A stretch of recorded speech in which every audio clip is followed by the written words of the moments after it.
فلومینا France نے اپنے ہاتھ میں پکڑے پیکٹ میز پر رکھتے ہوئے ایک نظر ہال میں دوڑائی۔ پیپر شروع ہونے میں ابھی 10 منٹ باقی تھے اور ہال میں موجود اسٹوڈنٹس کتابیں، نوٹس اور نوٹ بکس پکڑے تیزی سے صفحے آگے پیچھے کرتے ان پر آخری نظریں ڈال رہے تھے۔ ان کی جسمانی حرکات سے ان کی پریشانی اور اضطراب کا اظہار ہو رہا تھا۔ فلومینا فرانس کے لیے یہ ایک بہت مانوس سین تھا۔ پھر ان کی نظریں ہال کے تقریباً درمیان میں بیٹھے ہوئے سالار پر جا ٹھہریں۔ 25 اسٹوڈنٹس میں اس وقت وہ واحد اسٹوڈنٹ تھا جو اطمینان سے اپنی کرسی پر ٹانگ پہ ٹانگ رکھے بیٹھا تھا۔ ایک ہاتھ میں اسکیل پکڑے آہستہ آہستہ اسے اپنے جوتے پہ مارتے ہوئے وہ اطمینان سے ادھر ادھر دیکھ رہا تھا۔ فلومینا کے لیے یہ سین بھی نیا نہیں تھا۔ اپنے 7 سالہ کیریئر میں انہوں نے پیپرز کے دوران سالار کو اسی بے فکری اور لاپرواہی کا مظاہرہ کرتے پایا تھا۔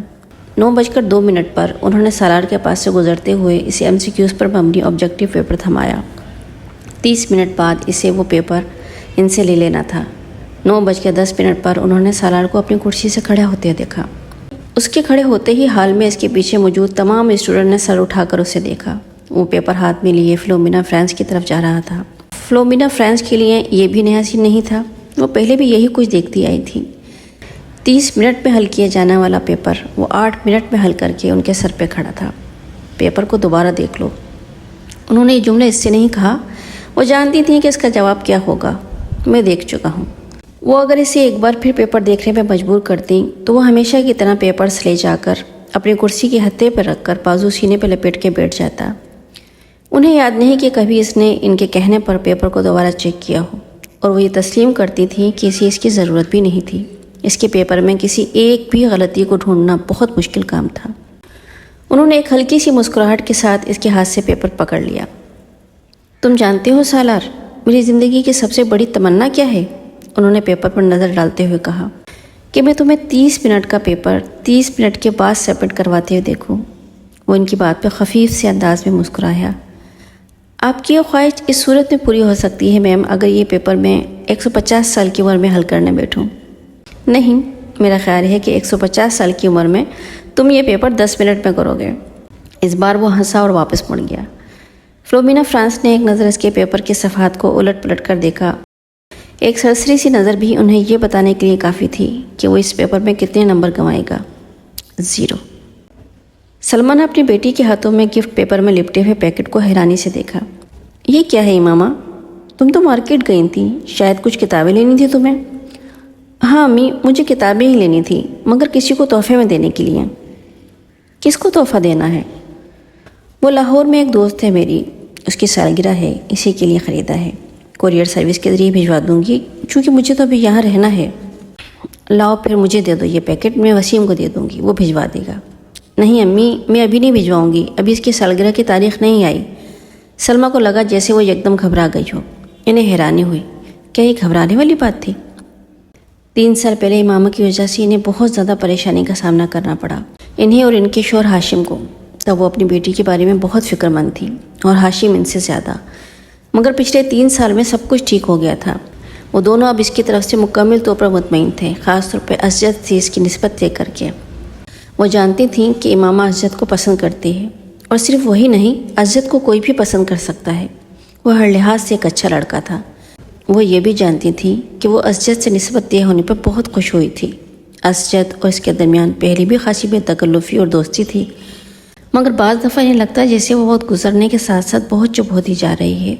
وہ پہلے ایسی نہیں تھی، مگر اب وہ اسکول جانے والی بچی بھی تو نہیں رہی، میڈیکل کالج کی اسٹوڈنٹ ہے، پھر وقت بھی کہاں ہوتا ہے اس کے پاس۔ سلما ہمیشہ خود کو تسلی دے لیتی، وہ ان کی سب سے چھوٹی بیٹی تھی۔ بڑی دونوں بیٹیوں کی وہ شادی کر چکی تھی، ایک بیٹے کی بھی شادی کر چکی تھی، جبکہ 2 بیٹے اور امامہ غیر شادی شدہ تھے۔ اچھا ہی ہے کہ یہ سنجیدہ ہوتی جا رہی ہے، لڑکیوں کے لیے سنجیدگی اچھی ہوتی ہے، انہیں جتنی جلدی اپنی ذمہ داریوں کا احساس ہو جائے اتنا ہی اچھا ہے۔ سلما نے ایک گہری سانس لیتے ہوئے امامہ سے نظریں ہٹا دیں۔ وہ چھٹیوں میں گھر آئی ہوئی تھی، اور جتنے دن وہ یہاں رہتی ان کی نظریں اس پر اسی طرح مرکوز رہتی۔ پتہ نہیں یہ ساجد کہاں رہ گیا، جو بھی کام اس کے ذمہ لگاؤ بھول ہی جاتا ہے۔ انہیں اچانک اپنے ملازم کا خیال آیا جس کے پیچھے وہ لاؤنج میں آئی تھیں۔ بڑبڑاتے ہوئے وہ لاؤنج سے نکل گئیں۔ یہ ایک نیو ایئر نائٹ تھی، نیا سال شروع ہونے میں 30 منٹ باقی تھے۔ 10 لڑکوں پر مشتمل 14-15 سال کے لڑکوں کا وہ گروپ پچھلے 2 گھنٹوں سے اپنے اپنے موٹر سائیکلز پر شہر کی مختلف سڑکوں پر اپنے کرتب دکھانے میں مصروف تھا۔ ان میں سے چند ایک نے اپنے ماتھے پر چمکدار بینڈز باندھے ہوئے تھے جس پر نئے سال کے حوالے سے مختلف پیغامات درج تھے۔ وہ لوگ 1 گھنٹہ پہلے پوش علاقے کی ایک بڑی سپر مارکیٹ میں موجود تھے اور وہ وہاں مختلف لڑکیوں پہ آوازیں کستے رہے تھے۔ اپنی بائکس پر سوار اب وہ مختلف سڑکوں پر چکر لگا رہے تھے۔ ان کے پاس فائر کریکرز بھی موجود تھے جنہیں وہ وقتاً فوقتاً چلا رہے تھے۔ 12:15 بجے وہ جم خانہ کے باہر موجود تھے جہاں پارکنگ لاٹ گاڑیوں سے بھر چکا تھا۔ گاڑیاں ان لوگوں کی تھیں جو جم خانے میں نئے سال کے سلسلے میں ہونے والی ایک پارٹی میں آئے تھے۔ ان لڑکوں کے پاس بھی اس پارٹی کے دعوتی کارڈ موجود تھے کیونکہ ان میں سے تقریباً تمام کے والدین جم خانے کے ممبر تھے۔ وہ لڑکے اندر پہنچے تو 11:55 ہو رہے تھے۔ چند منٹوں بعد ڈانس فلور سمیت تمام جگہوں کی لائٹ صاف ہو جانی تھیں اور اس کے بعد باہر لان میں آتش بازی کے ایک مظاہرے کے ساتھ نیا سال شروع ہونے پر لائٹس آن ہونا تھیں اور اس کے بعد تقریباً تمام رات وہاں رقص کے ساتھ ساتھ شراب پی جاتی جس کا اہتمام نئے سال کی اس تقریب کے لیے جم خانہ کی انتظامیہ خاص طور پہ کرتی تھی۔ لائٹ صاف ہوتے ہی وہاں ایک طوفان بدتمیزی کا آغاز ہو جاتا تھا اور وہاں موجود لوگ اسی طوفان بدتمیزی کے لیے وہاں آئے تھے۔ 15 سالہ وہ لڑکا بھی 10 لڑکوں کے اس گروپ کے ساتھ آنے کے بعد اس وقت ڈانس فلور پر راک بیٹ پر ڈانس کر رہا تھا۔ ڈانس میں اس کی مہارت قابل دید تھی۔ 12 بجنے میں 10 سیکنڈ رہ جانے پر لائٹس آف ہو گئی اور ٹھیک 12 بجے لائٹس یکدم دوبارہ آن کر دی گئیں۔ اندھیرے کے بعد سیکنڈز گرنے کی آوازیں اب شور اور خوشی کے کہکہوں اور چیخوں میں بدل گئی تھیں۔ چند سیکنڈز پہلے تھم جانے والا میوزک ایک بار پھر بجایا جانے لگا۔ وہ لڑکا اب اپنے دوستوں کے ساتھ باہر پارکنگ میں آ گیا جہاں بہت سے لڑکے اپنی اپنی گاڑیوں کے ہارن بجا رہے تھے۔ انہی لڑکوں کے ساتھ بیئر کے کین پکڑے وہ وہاں موجود ایک گاڑی کی چھت پہ چڑھ گیا۔ اس لڑکے نے گاڑی کی چھت پہ کھڑے کھڑے اپنی جیکٹ کی جیب سے بیئر کا ایک بھرا ہوا کین نکالا اور پوری طاقت سے کچھ فاصلے پہ کھڑی ایک گاڑی کی ونڈ اسکرین پہ دے مارا۔ ایک دھماکے کے ساتھ گاڑی کی ونڈ اسکرین چور چور ہو گئی۔ وہ لڑکا اطمینان کے ساتھ اپنے بائیں ہاتھ میں پکڑا کین پیتا رہا۔ وہ پچھلے آدھے گھنٹے سے کامران کو ویڈیو گیم کھیلتے ہوئے دیکھ رہا تھا۔ اسکرین پہ موجود اسکور میں کوئی خاص اضافہ نہیں ہو رہا تھا۔ شاید اس کی وجہ وہ مشکل ٹریک تھا جس پر کامران کو گاڑی ڈرائیو کرنی تھی۔ سالار لاؤنج کے صوفے میں سے ایک صوفے پہ بیٹھا اپنے نوٹ بک پہ کچھ لکھنے میں مصروف تھا مگر وقتاً فوقتاً نظر اٹھا کر ٹی وی اسکرین کو بھی دیکھ رہا تھا جہاں کامران اپنی جدوجہد میں مصروف تھا۔ ٹھیک آدھ گھنٹے بعد اس نے نوٹ بک بند کر کے سامنے پڑی میز پر رکھ دی، پھر منہ پر ہاتھ رکھ کر جمائی روکی۔ دونوں ٹانگیں سامنے پڑی ہوئی میز پر رکھ کر اور دونوں ہاتھوں کی انگلیاں سر کے پیچھے باندھے وہ کچھ دیر اسکرین کو دیکھتا رہا جہاں کامران اپنے تمام چانسز ضائع کرنے کے بعد ایک بار پھر نیا گیم کھیلنے کی تیاری کر رہا تھا۔ کیا پرابلم ہے کامران؟ سالار نے کامران کو مخاطب کیا۔ ایسے ہی نیا گیم لے کر آیا ہوں مگر اسکور کرنے میں بڑی مشکل ہو رہی ہے، کامران نے بیزاری سے کہا۔ اچھا مجھے دکھاؤ۔ اس نے صوفے سے اٹھ کر ریموٹ کنٹرول اس کے ہاتھ سے لے لیا۔ کامران نے دیکھا پہلے 20 سیکنڈ میں ہی سالار اسے جس اسپیڈ پر دوڑا رہا تھا اس اسپیڈ پر کامران اب تک نہیں دوڑا پایا تھا۔ جو ٹریک اسے بہت مشکل لگ رہا تھا وہ سالار کے سامنے ایک بچکانہ چیز محسوس ہو رہا تھا۔ 1 منٹ بعد وہ جس اسپیڈ پر گاڑی دوڑا رہا تھا اس اسپیڈ پر کامران کے لیے اس پر نظریں جمانا مشکل ہو گیا جبکہ سالار اس اسپیڈ پر بھی گاڑی کو مکمل طور پر کنٹرول کیے ہوئے تھا۔ 3 منٹ کے بعد کامران نے پہلی بار گاڑی کو ڈگمگاتے اور پھر ٹریک سے اتر کر ایک دھماکے کے ساتھ تباہ کرتے دیکھا۔ کامران نے کچھ مسکراتے ہوئے مڑ کر سالار کو دیکھا۔ گاڑی کیوں تباہ ہوئی تھی وہ جان گیا تھا۔ ریموٹ اب سالار کے ہاتھ کے بجائے میز پہ پڑا تھا اور وہ اپنی نوٹ بک اٹھائے کھڑا ہو رہا تھا۔ کامران نے سر اٹھا کر اسے دیکھا۔ بہت بورنگ گیم ہے، سالار نے تبصرہ کیا اور کامران کی ٹانگوں کو پلانگتے ہوئے لاؤنج سے باہر نکل گیا۔ کامران ہونٹ بھیچے 7 ہندسوں پہ مبنی سے اسکور کو دیکھ رہا تھا جو اسکرین کے کونے میں جگمگا رہا تھا۔ کچھ نہ سمجھنے والے انداز میں اس نے بیرونی دروازے کو دیکھا جس سے وہ غائب ہو گیا تھا۔ وہ دونوں ایک بار پھر خاموش تھے۔ اسجد کو الجھن ہونے لگی۔ ماما اتنی کمگو نہیں تھی جتنی وہ اس کے سامنے ہو جاتی تھی۔ پچھلے آدھ گھنٹے میں اس نے گنتی کے لفظ بولے تھے۔ وہ اسے بچپن سے جانتا تھا۔ وہ بہت خوش مزاج تھی۔ ان دونوں کے ڈس پر ٹھہرائے جانے کے بعد بھی ابتدائی سال میں اس میں کوئی تبدیلی نہیں آئی۔ اسجد کو اس سے بات کر کے خوشی محسوس ہوتی تھی۔ وہ بلا کی حاضر جواب تھی مگر پچھلے کچھ سالوں میں وہ یکدم بدل گئی تھی اور میڈیکل کالج میں جا کر تو یہ تبدیلی اور بھی زیادہ محسوس ہونے لگی تھی۔ اسجد کو بعض دفعہ یوں محسوس ہوتا جیسے اس سے بات کرتے ہوئے حد درجہ محتاط رہتی ہے۔ کبھی وہ الجھی ہوئی سی محسوس ہوتی اور کبھی اسے اس کے لہجے میں عجیب سرد بحری محسوس ہوتی۔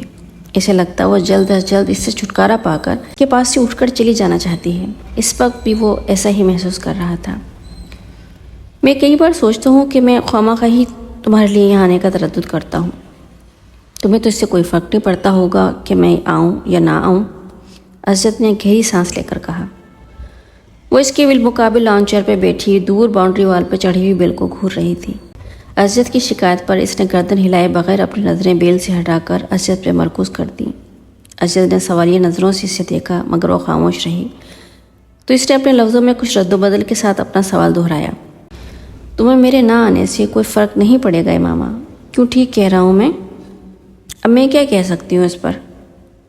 تم کم از کم انکار تو کر سکتی ہو، میری بات کو جھٹلا تو سکتی ہو کہ ایسی بات نہیں ہے، میں غلط سوچ رہا ہوں۔ اور ایسی بات نہیں ہے، آپ غلط سوچ رہے ہیں، امامہ نے اس کی بات کاٹ کر کہا۔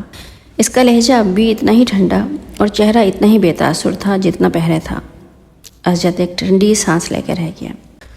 ہاں، میری دعا اور خواہش تو یہی ہے کہ ایسا نہ ہو، اور میں واقعی غلط سوچ رہا ہوں، مگر تم سے بات کرتے ہوئے میں ہر بار ایسے ہی محسوس کرتا ہوں۔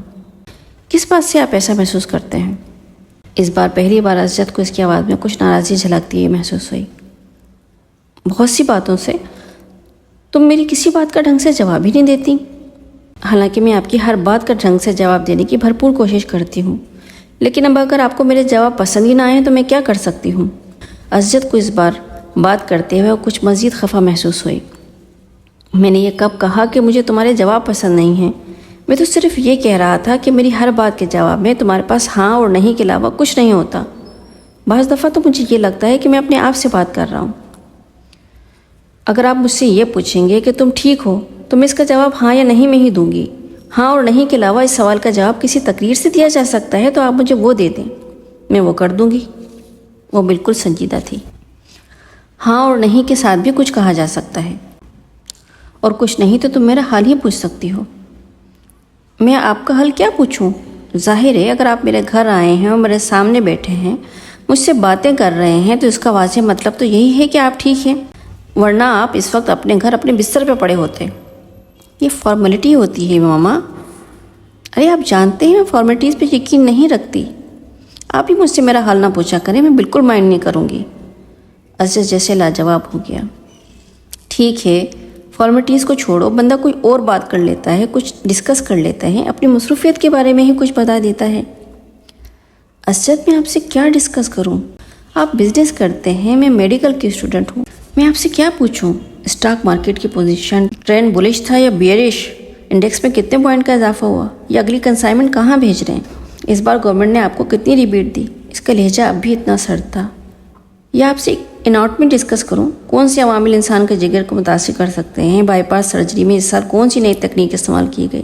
دل کی دھڑکن بحال کرنے کے لیے کتنے سے کتنے وولٹ کا الیکٹرک شاک دیا جا سکتا ہے؟ تو ہم دونوں کی مصروفیات تو یہ ہیں، اب ان کے بارے میں ڈسکشن سے آپ اور میں محبت اور بے تکلفی کی کون سی منزلیں طے کریں گے؟ وہ میری سمجھ سے باہر ہے۔ عزت کا چہرہ سرخ ہو گیا۔ اب وہ اس لمحے کو کوس رہا تھا جب اس نے امامہ سے شکایت کی تھی۔ اور بھی تو مصروفیت ہوتی ہے انسان کی، عزت نے کمزور لہجے میں کہا۔ نہیں، پڑھائی کے علاوہ میری تو کوئی اور مصروفیت نہیں ہے، امامہ نے قطعیت سے سر ہلاتے ہوئے کہا۔ پہلے بھی تو ہم دونوں آپس میں بہت سی باتیں کرتے تھے، امامہ نے اس کی بات کاٹ دی۔ پہلے کی بات چھوڑیں، اب میں وقت ضائع کرنا افورڈ نہیں کر سکتی۔ حیرت مجھے آپ پر ہو رہی ہے، آپ بزنس مین ہو کر اتنی میچور ایموشنل سوچ رکھتے ہیں، آپ کو تو خود بہت پریکٹیکل ہونا چاہیے۔ عزت کچھ بول نہ سکا۔ ہم دونوں کے درمیان جو رشتہ ہے وہ ہم دونوں جانتے ہیں۔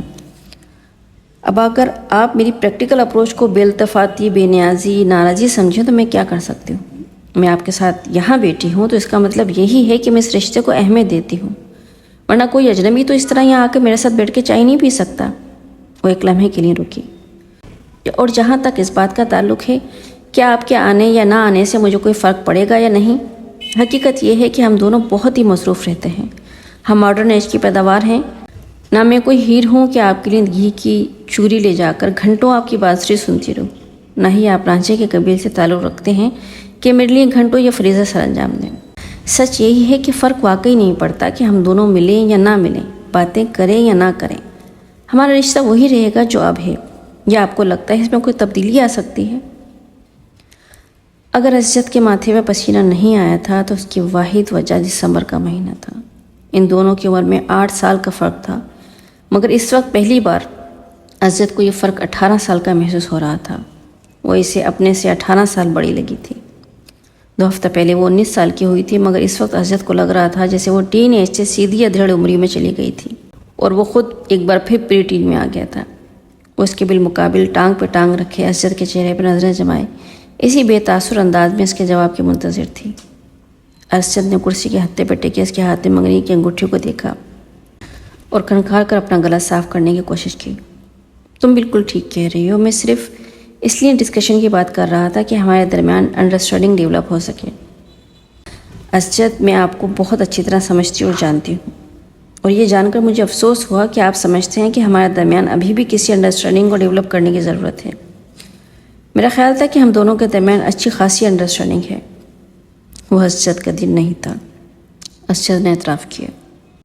اور اگر آپ کا یہ خیال ہے کہ اناٹمی اور بزنس کو ڈسکس کر کے ہم کوئی انڈرسٹینڈنگ ڈیولپ کر لیں گے تو ٹھیک ہے، آئندہ ہم یہی ڈسکس کر لیا کریں گے۔ امامہ کے لہجے میں لاپرواہی کا عنصر واضح تھا۔ تم کو میری بات بری لگی ہے؟ بالکل بھی نہیں، میں کیوں برا مانوں گی؟ اس کے لہجے موجود حیرت کے عنصر نے اسجد کو مزید شرمندہ کیا۔ شاید میں نے غلط بات کی، شاید نہیں، یقیناً، اس نے تینوں لفظوں پہ باری باری زور دیتے ہوئے کہا۔ تم جانتی ہو میرے نزدیک یہ رشتہ کتنی اہمیت کا حامل ہے۔ میرے بہت سے خواب ہیں اس رشتے کے حوالے سے، تمہارے حوالے سے۔ اسجد نے گہرا سانس لے کر کہا۔ امامہ بے تاثر چہرے کے ساتھ اسی بیل کو دیکھ رہی تھی۔ شاید اسی لیے میں ضرورت سے زیادہ حساس ہو جاتا ہوں۔ مجھے اس رشتے کے حوالے سے کوئی خوف نہیں ہے، یہ رشتہ ہم دونوں کی مرضی سے ہوا ہے۔ وہ اس کے چہرے پہ نظریں جمائے بڑے جذب سے کہہ رہا تھا، اور یکدم ہی اسے ایک بار پھر یہ احساس ہونے لگا تھا جیسے وہ وہاں موجود نہیں تھی، اس کی بات نہیں سن رہی تھی۔ اسجد کو لگا وہ ایک بار پھر خود سے باتیں کر رہا تھا۔ بہت بڑی کوٹھی کے عقب میں موجود انیکسی سے میوزک کی آواز باہر لان تک آ رہی تھی۔ باہر موجود کوئی بھی شخص انیکسی کے اندر موجود لوگوں کی قوت برداشت پر حیرانی کا اظہار کر سکتا تھا، لیکن وہ انیکسی کے اندر موجود لوگوں کی حالت دیکھ لیتا تو اس حیران کن قوت برداشت کی وجہ جان جاتا۔ انیکسی کے اندر موجود 6 لڑکے جس حالت میں تھے، اس حالت میں اس سے زیادہ تیز اور بلند میوزک بھی ان پر اثر انداز نہ ہو سکتا تھا، اور جہاں تک 7ویں لڑکے کا تعلق تھا تو وہ ایسی کسی چیز سے متاثر نہیں ہوتا تھا۔ انیکسی کا وہ کمرہ اس وقت دھوئیں کے مرغولوں اور عجیب قسم کی بو سے بھرا ہوا تھا۔ قالین پر ایک مشہور ریسٹورنٹ سے لائے گئے کھانوں کے کھلے ہوئے ڈبے اور ڈسپوزیبل پلیٹیں اور چمچے بھی پڑے تھے۔ قالین پر کھانے پینے کی بچی کچی چیزیں اور ہڈیاں بھی ادھر ادھر پھینکی گئی تھیں۔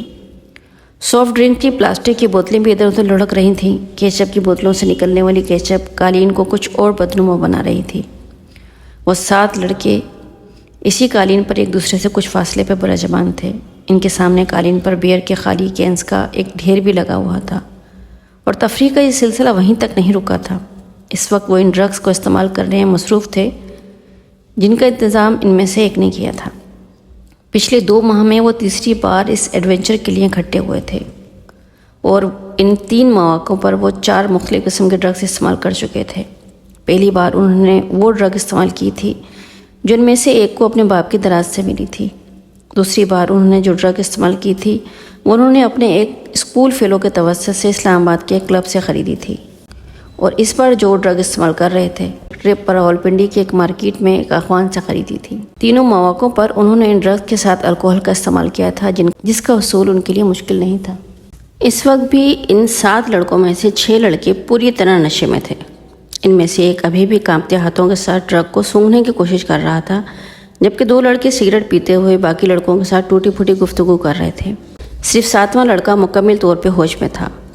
اس لڑکے کا چہرہ پمپلز مہاسوں سے بھرا ہوا تھا، اور اس کے گلے میں موجود ایک سیاہ تنگ ڈوری میں 3-4 تانبے کی عجیب سی شکلوں کے زیورات پروئے ہوئے تھے۔ ایلوس پریسلے سٹائل کے کالرز والی ایک چیکرڈ ڈارک بلو شرٹ کے ساتھ وہ ایک بےہودہ سی سرمئی جینس پہنے ہوئے تھا، جس کے دونوں گھٹنوں پہ میڈونا کا چہرہ پینٹ کیا گیا تھا۔ اس نے آنکھیں کھول کر اپنی دائیں طرف موجود لڑکوں پر ایک کچڑتی نظر ڈالی۔ اس کی آنکھیں سرخ ہو رہی تھیں، مگر اس سرخی میں باوجود وہ ایسا کوئی تاثر نہیں دے رہی تھی کہ وہ باقی لڑکوں کی طرح مکمل طور پر نشے کی گرفت میں تھا۔ چند منٹ انہیں دیکھنے کے بعد اس نے سیدھے ہوتے ہوئے ڈبیا میں موجود باقی ڈرگ کون میں ڈالی اور ایک چھوٹے سے اسٹرا کے ساتھ اسے سونگھنے لگا۔ کافی دیر کے بعد اس نے اسٹرا کو ایک طرف پھینک دیا اور اپنے ہاتھ کی پور پر تھوڑی سی ڈرگ لے کر زبان کی نوک کے ساتھ کچھ دلچسپی، کچھ تجسس مگر احتیاط کے ساتھ اسے چکھا۔ دوسرے ہی لمحے اس نے رفتاری کے ساتھ اپنی بائیں جانب تھوکا۔ ڈرگ یقیناً بہت اچھی کوالٹی کی تھی۔ اس کی آنکھیں پہلے سے زیادہ سرخ ہو رہی تھیں، مگر ابھی بھی وہ اپنے ہوش و حواس میں تھا۔ اس کے چہرے کے تاثرات سے اندازہ ہو رہا تھا کہ وہ اپنی سرگرمی سے کچھ زیادہ محظوظ نہیں ہوا۔ 1-2 منٹ کے بعد اس نے اپنے پاس قالین پہ پڑے ہوئے بیئر کے کین سے چند گھونٹ پیتے ہوئے ڈرگ کے ذائقے کو صاف کرنے کی کوشش کی۔ کین رکھنے کے بعد وہ چند منٹ تک کون میں موجود ڈرگ کو دیکھتا رہا۔ دوسرے 6 لڑکے اس وقت تک نشے میں پوری طرح دھت کارپٹ پر اوندھے سیدھے پڑے تھے، مگر وہ اب اسی طرح بیٹھا تھا۔ کین میں موجود بیئر کے گھونٹ لیتے ہوئے وہ پرسوچ انداز میں ان سب کو دیکھتا رہا۔ اس کی آنکھیں اب متورم ہو رہی تھیں، مگر ان میں موجود چمک بتا رہی تھی کہ وہ ابھی بھی مکمل نشے میں نہیں ہے۔ یہ اس کے ساتھ تیسری بار ہوا تھا۔ پہلی 2 بار ڈرگ استعمال کرنے کے بعد ہی وہ اسی طرح بیٹھا رہا تھا، جبکہ اس کے دوست بہت جلد نشے میں دھت ہوئے تھے۔ رات کے پچھلے پہر وہ ان لوگوں کو اسی حالت میں چھوڑ کر خود گھر آ گیا تھا۔ آج بھی وہ یہی کرنا چاہتا تھا۔ کمرے کے اندر موجود ڈرگ کی بو سے اب پہلی بار وہ الجھنے لگا تھا۔ اس نے کھڑا ہونے کی کوشش کی اور وہ لڑکھڑایا۔ اپنی لڑکھڑاہٹ پر قابو پاتے ہوئے وہ سیدھا کھڑا ہو گیا۔ نیچے جھک کر اس نے کارپیٹ سے کی رنگ، والیٹ اور کریڈٹ کارڈ اٹھائے، پھر آگے بڑھ کر اس نے اسٹوڈیو کو بند کر دیا۔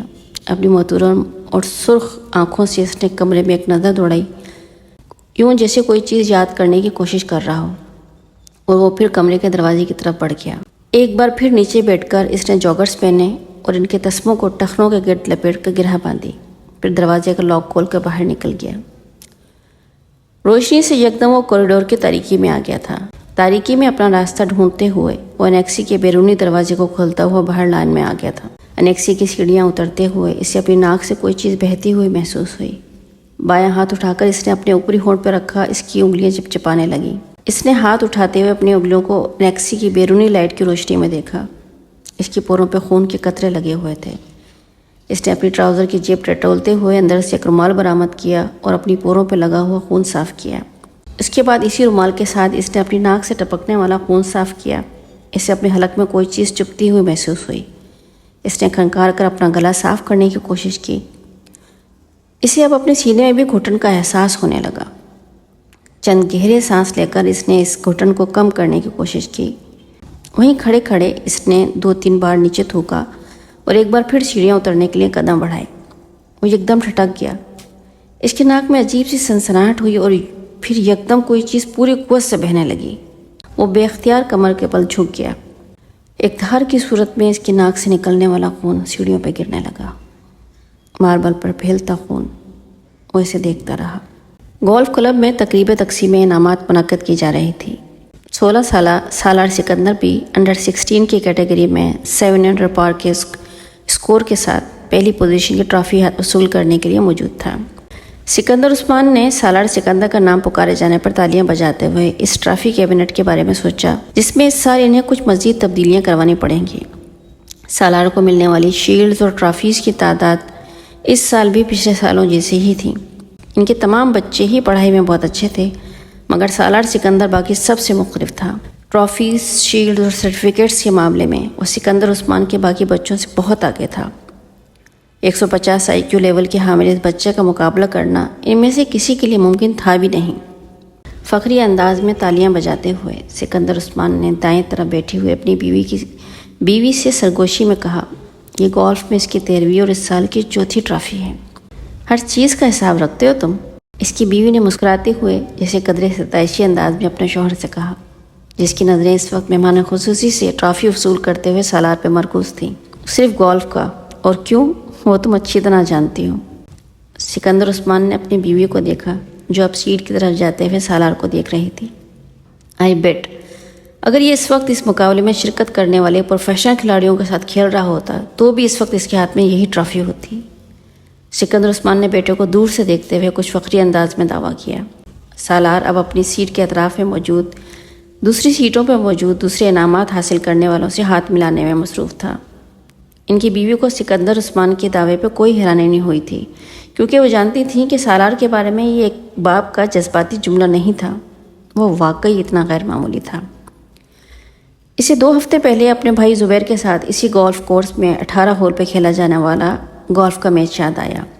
رف میں اتفاقاً گر جانے والی ایک بال کو وہ جس صفائی اور مہارت کے ساتھ واپس گرین پر لایا تھا، اس نے زبیر کو محو حیرت کر دیا۔ وہ پہلی بار سالار کے ساتھ گولف کھیل رہا تھا۔ مجھے یقین نہیں آ رہا، 18 ہول کے خاتمے تک کسی کو بھی یہ یاد نہیں تھا کہ اس نے یہ جملہ کتنی بار بولا تھا۔ رف سے کھیلی جانے والی اس شاٹ نے اگر اسے اتنا محو حیرت کیا تھا تو سالار سکندر کے پٹرز نے اسے دم بخود کر دیا تھا۔ گیند کو ہول میں جاتے دیکھ کر اس نے کلب کے سہارے کھڑے کھڑے صرف گردن موڑ کر آنکھوں میں سالار سکندر اور اس ہول کے درمیان موجود فاصلے کو ماپا تھا، اور پھر جیسے بے یقینی سے سر ہلاتے ہوئے سالار کو دیکھا۔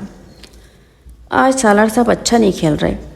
زبیر نے مڑ کر بے یقینی کے عالم میں اپنے پیچھے کھڑے ہوئے کیڈی کو دیکھا، جو گولف کارٹ پکڑے سالار کو دیکھتے ہوئے بڑبڑا رہا تھا۔ ابھی یہ اچھا نہیں کھیل رہا۔ زبیر نے کچھ استہزائی انداز میں کلب کی کیڈی کو دیکھا۔ ہاں صاحب، ورنہ بال کبھی رف پہ نہ جاتی، کیڈی نے بڑے معمول کے انداز میں انہیں بتایا۔ آپ آج یہاں پہلی بار کھیل رہے ہیں اور سالار صاحب پچھلے 7 سال سے یہاں کھیل رہے ہیں۔ میں اسی لیے کہہ رہا ہوں کہ آج وہ اچھا نہیں کھیل رہے۔ کیڈی نے زبیر کی معلومات میں اضافہ کیا، اور زبیر نے اپنی بہن کو دیکھا جو فخری انداز میں مسکرا رہی تھی۔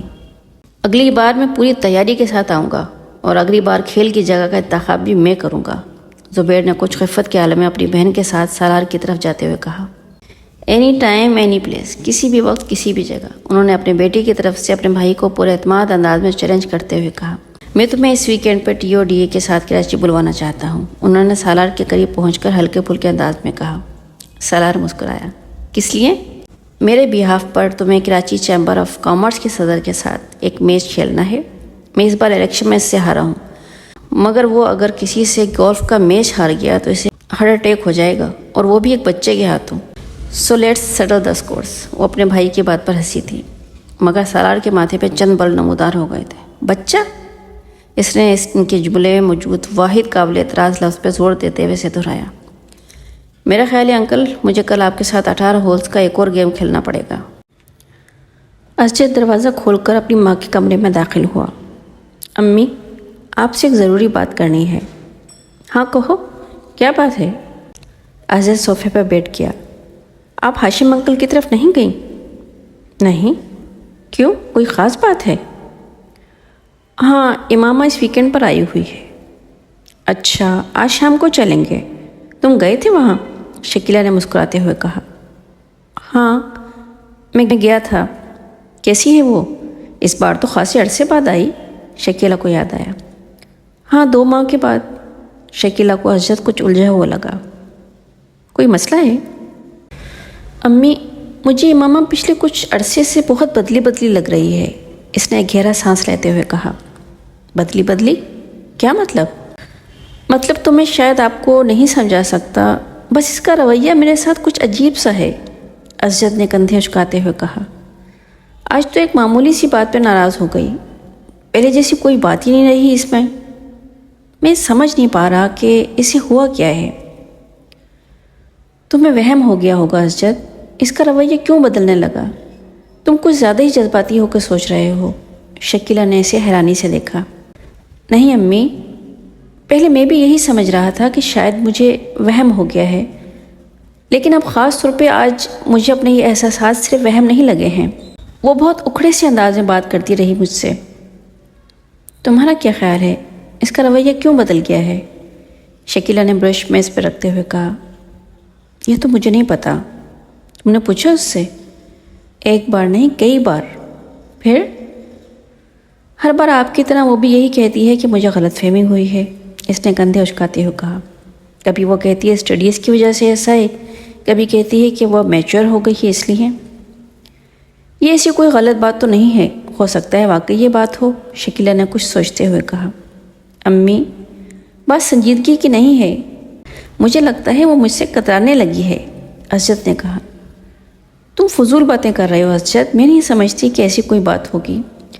ویسے بھی تم دونوں تو ایک دوسرے کو بچپن سے جانتے ہو، ایک دوسرے کی عادات سے واقف ہو۔ شکیلہ کو بیٹے کے خدشات بالکل بے معنی لگے۔ ظاہر ہے عمر کے ساتھ ساتھ کچھ تبدیلیاں آ ہی جاتی ہیں، اب بچے تو رہے نہیں ہو تم لوگ، تم معمولی باتوں پہ پریشان ہونے کی عادت چھوڑ دو، انہوں نے بیٹے کو سمجھاتے ہوئے کہا۔ ویسے بھی ہاشم بھائی اگلے سال اس کی شادی کر دینا چاہتے ہیں۔ وہ کہہ رہے تھے کہ بعد میں وہ تعلیم مکمل کرتی رہے گی، کم از کم وہ تو اپنے فرض سے سبکدوش ہو جائیں۔ شکیلہ نے انکشاف کیا۔ انکل نے ایسا کب کہا؟ اسد کچھ چونکا۔ کئی بار کہا ہے، میرا خیال ہے وہ لوگ تو تیاریاں بھی کر رہے ہیں۔ اسد نے ایک اطمینان بھرا سانس لیا۔ ہو سکتا ہے ماما اسی وجہ سے قدرے پریشان ہو۔ ہاں ہو سکتا ہے، بہرحال یہی صحیح ہے، اگلے سال شادی ہو جانی چاہیے، اسد نے کچھ مطمئن ہوتے ہوئے کہا۔